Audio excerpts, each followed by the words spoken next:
প্রথমে সবাইকে জানাই শুভ দীপাবলির আন্তরিক প্রীতি ও শুভেচ্ছা। এই ছিল আমাদের দিওয়ালির লুকস। আর ওকে কানের দুলটা পরিয়ে দিচ্ছিলাম, ওকে বলতে আমার বউকে। আর সবাই জানিও কেমন লাগছে দুজনকে। আর এটা একটা ভিডিও যেটা আমরা করেছিলাম, ও সবাইকে উইশ করছিল, আমি আর অমিতে সবাইকে দুজনেই করছিল। Happy Diwali guys. এটা আমাদের দিওয়ালি লুক। কেমন লাগছে আমাকে? এই যে আমার বুনুর লুকটা দেখাই। আসো আসো।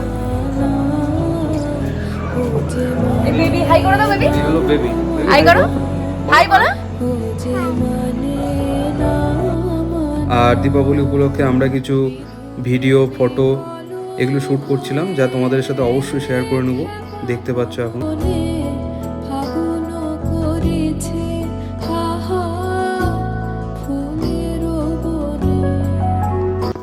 আর এই দিওয়ালি বা দীপাবলি যেহেতু আলোর উৎসব, তাই আমরা প্রত্যেকেই বাজি ফাটিয়ে, প্রদীপ জ্বালিয়ে তা উদযাপন করে থাকি, মজা করে থাকি, এবং আমরাও সেটাই করছি।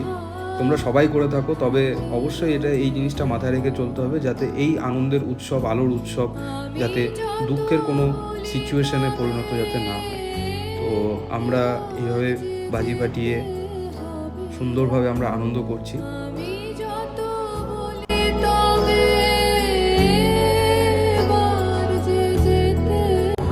আমরা এখন যাব ফানুস ওড়াতে ছাদে। ফানুসটা থাকে। এই আমরা স্কাই ল্যান্টার্ন বা আকাশ প্রদীপ। আমরা এখন যাব ছাদে। চলুন যাই ছাদে। আমরা এখন আকাশ প্রদীপ ওড়াচ্ছি, ছাদে এসেছি।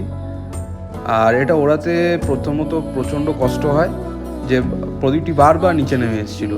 তারপরে 2-3 বার এটাকে ওপরে ধাক্কা দেওয়ার ফলে তারপরে এটা আকাশে ভালোভাবে ওড়ে, যা তোমরা দেখতেই পাচ্ছ। আস্তে আস্তে আস্তে আস্তে প্রদীপটি উপরে উঠে যাচ্ছে।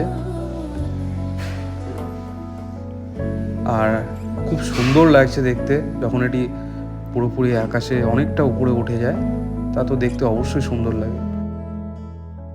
এটা আর একটা আকাশ প্রদীপ, যেটা জ্বালিয়ে আমরা আমাদের দিনটি আজ এভাবেই শেষ করলাম।